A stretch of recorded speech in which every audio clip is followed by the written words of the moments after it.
E tá aí um jogo que me surpreendeu, não foi pouco não. Foi muito. Porque quem acompanhou ontem o Fortaleza e Corinthians, parecia que eram os times com as camisas trocadas, né? O Fortaleza foi dominado ontem pelo Corinthians. O Fortaleza de uma grande temporada jogando em casa. O Fortaleza não perdia no Castelão desde maio, num jogo pela Copa do Nordeste, se não me engano, contra o Vitória. Se não me engano, foi contra o Vitória. Vinha de uma sequência espetacular aí, de 21 jogos de invencibilidade, melhor campanha do Campeonato Brasileiro como mandante. E ontem, cara, o Fortaleza foi engolido pelo Corinthians. Pois é, o Corinthians que briga para não cair no Brasileiro, e vai brigar por algum tempo, eu tenho impressão ainda, o Corinthians ontem fez uma partida daquelas. É um time meio bipolar, né? O time do Brasileiro é um e o time das Copas é outro. E eu não sei se você chegou a ver o jogo, Tulhão. Assim, foi 2-0 e poderia ter sido mais. Ontem o Fortaleza escapou de sair de casa eliminado pro jogo da volta. Foi um negócio de maluco, cara. O Corinthians jogou ontem muita bola. O Coronado fez uma grande partida, meteu um golaço, meteu um passe pro Thales Mágico, que eu não sei como ele perdeu aquele gol, mas perdeu. E até o Yuri Alberto, que chegou a cair em alguns momentos, levando parte da torcida do Corinthians à loucura. O Yuri Alberto fez o gol sai zica e meteu o segundo gol do Corinthians. Nesse nível de futebol, Túlio, eu vivo falando aqui, qualquer vantagem é vantagem. E uma dessa, 2-0 fora de casa, com o aproveitamento que o Corinthians está tendo em casa nas Copas, em 2024, claro que não está resolvido, mas no Data Carecation, eu acho que a gente tem que colocar aí uns 80% de chances pro Corinthians classificar. 20% ainda é muita coisa. Não tá nada resolvido. Mas o Corinthians ontem surpreendeu muito positivamente, viu, Tulhão? Sim, André, foi um grande jogo do Corinthians. Como você bem disse, poderia ter resolvido a coisa antes, né? Esse segundo gol, o gol que foi no finalzinho aí do Yuri Alberto, fez justiça ao placar, né? Porque o Corinthians realmente jogou para ganhar de mais do que 1-0 somente, que parecia, né, que seria o placar ali final do jogo. E sobre o Coronado, cara, o que mais me impressionou não foi só nos lances ali capitais, né? A jogada ali que ele dá assistência, mas não vira de fato assistência porque o Thales Magno perde, o gol. Ele foi muito bem na partida como um todo, né? Ele ditando ali o ritmo, criando jogadas. Nessa própria jogada aí que você falou, ele dá um domínio bonito girando, já abre no Thales, já aparece depois para receber dentro da área. É uma partida realmente impressionante do Coronado, mostrando um pouco do porquê, né? Ele chegou com tanta pompa, né? Todo mundo fala do salário do Coronado e tudo mais. Ele conseguiu demonstrar a qualidade dele de maneira mais constante nesse jogo, né? Ele já tinha dado demonstrações, né, de que tem qualidade, mas dessa vez acho que ele conseguiu praticamente durante o jogo inteiro ali, né?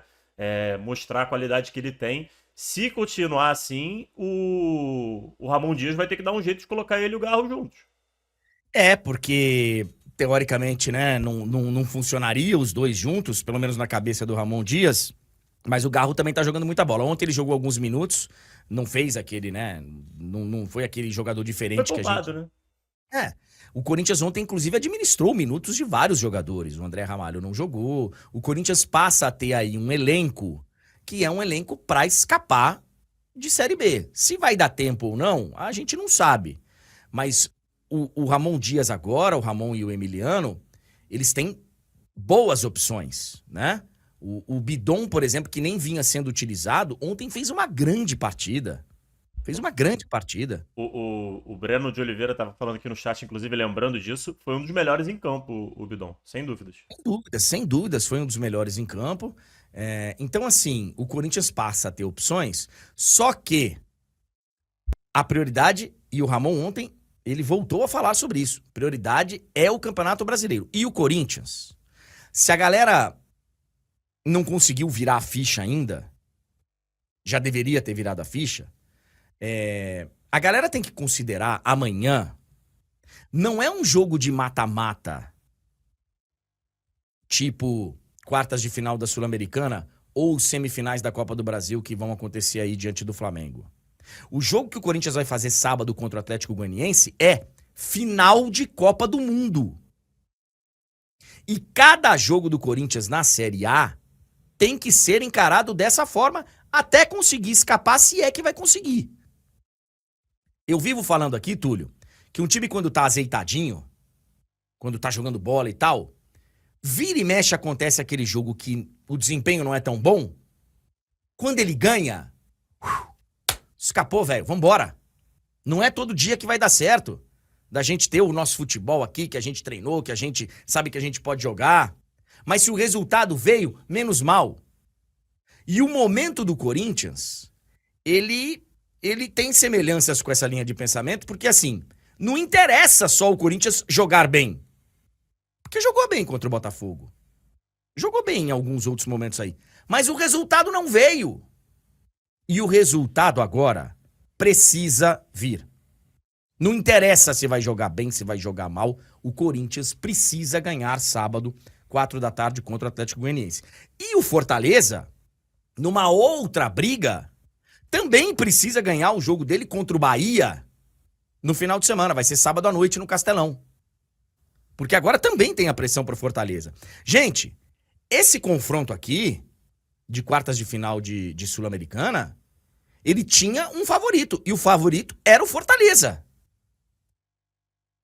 O foco, disputando a parte de cima dos campeonatos, era no Fortaleza.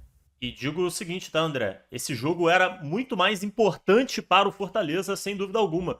Porque o Fortaleza, ele quer o quê? Ele quer buscar um título, né? É o foco do Fortaleza na temporada. O do Corinthians, o foco é escapar. Então, tanto que a gente vê na questão de como os times trabalharam minutos para essa partida, né? Enquanto o Corinthians, por exemplo, pegou o Garro, que é, se não o seu principal jogador, um dos principais, mas eu acredito que seja o principal, começou no banco de reservas, porque tinha que dar uma segurada pensando no brasileiro. Então, o resultado é gigante por causa disso também. Além de você conseguir uma vitória fora de casa, sendo, entre aspas, azarão, o outro time valorizava muito mais esse confronto. Então, gigantesco. E sinal de alerta ligado no Fortaleza, né? Porque é um momento bem ruim aí na temporada. Já alguns jogos sem vencer. Precisa se reencontrar, porque senão vai ver o seguinte, cara. Se o Fortaleza seguir nessa toada, vai ver uma aproximação em bloco pra cima dele ali, de quem tá fora do G4, que é muito perigosa, cara. Porque o Fortaleza, nesse momento, me parece tranquilo pra conseguir uma vaga na Libertadores. Só que se a coisa descambar, pode vir muita gente ali, incomodar e ficar uma briga de foice. Sem dúvida, sem dúvida. A sequência do Fortaleza é de 3 derrotas e 1 empate nos últimos 4 jogos. A última vitória do Fortaleza tinha sido justamente contra o Corinthians, no Campeonato Brasileiro. Perdeu a primeira aí do segundo semestre em casa e vai jogar no sábado contra o Bahia, que é um postulante à vaga na Libertadores. Teoricamente, um não precisa tirar a vaga do outro. Os dois podem se classificar. Até porque o G6 ele pode virar G9. Até G9. Mas é um jogo daqueles que o foco vai estar no Fortaleza. Vai ser um grande jogo sábado à noite, tá? Sábado à noite acho que vai ser um grande jogo Fortaleza e Bahia. De qualquer forma, pro torcedor do Corinthians, ficou esse alento aí, Túlio. Agora, é muito interessante, cara, essa bipolaridade, né? Que o Galo também tem, né? O Galo também, mal no Brasileiro, bem nas Copas. O Galo joga hoje, já vou aproveitar e falar. Hoje tem Fluminense e Galo, tem Botafogo e São Paulo pela Libertadores. E amanhã, claro, a gente vai falar mais do que, né, vai acontecer hoje à noite. Mas é um comportamento no Brasileiro e outro nas Copas. Mas acho que o torcedor do Corinthians ontem, pelo menos, ele, né? Ele falou, ó, bola, a gente tem, né? Bola, os caras sabem jogar. E o Corinthians tem opções hoje. O cara olha pro banco, ele olha pro elenco, ele consegue, né? E tem a estreia do Memphis no sábado. Só pra fechar essa questão do Corinthians, André, Foi o que eu tava até falando durante a semana, né? Que eu achava que o Corinthians escaparia, né? E você falou assim, pô, tá confiante no Corinthians? Eu falei, pô, tô vendo um sinal ali de melhora. O Ramon tá começando a dar uma encaixada ali no time. E esse resultado é na Sul-Americana, onde não é o principal foco do Corinthians na temporada, mas ajuda, sem dúvida alguma, a dar moral pra esse momento positivo do clube, pra tentar levar isso, né? Porque, beleza, são dois focos diferentes, é uma chavinha que você tem que ficar virando e desvirando. Só que você vencer um jogo na Copa te dá moral para o jogo do brasileiro. Você fica mais confiante, as coisas podem acontecer de maneira mais natural. É claro que ainda vai ser muita pressão. Enquanto estiver na zona, vai ser pressionado até sair dela o Corinthians. Só que acho que a perspectiva nesse momento é essa, cara. O Corinthians está muito vivo e eu tava falando isso outro dia, André. Você já pensou a loucura que pode acontecer na vida do torcedor do Corinthians esse ano? Porque o torcedor do Corinthians ele tá vivendo um ano de altos e baixos e muito mais baixos do que altos, né? Principalmente pela situação do Brasileirão. Só que, olhando para os rivais locais, o torcedor do Corinthians, é possível que ao final do ano, ele olhe para trás e olhe para o seguinte cenário: que o ano do Corinthians pode ter sido melhor que de todos os rivais. Já imaginou, por exemplo, se o Corinthians conquista um título, seja ele da Sul-Americana, seja ele da Copa do Brasil, escapa do brasileiro e, sei lá, o Palmeiras não consegue ser campeão brasileiro, que é o título que está disputando, o São Paulo não consegue ser campeão da Libertadores, que é o título que está disputando, e beleza, o Santos sobe, enfim, mas aí o Santos nesse momento não faz muita diferença, né? Porque tá na Série B. O Corinthians tem essa possibilidade, cara. O torcedor do Corinthians ele pode ter o pior ano ou o melhor ano dos times paulistas. É muito louco isso. É uma análise que eu confesso a você, eu ainda não consegui chegar lá, mas é bem interessante.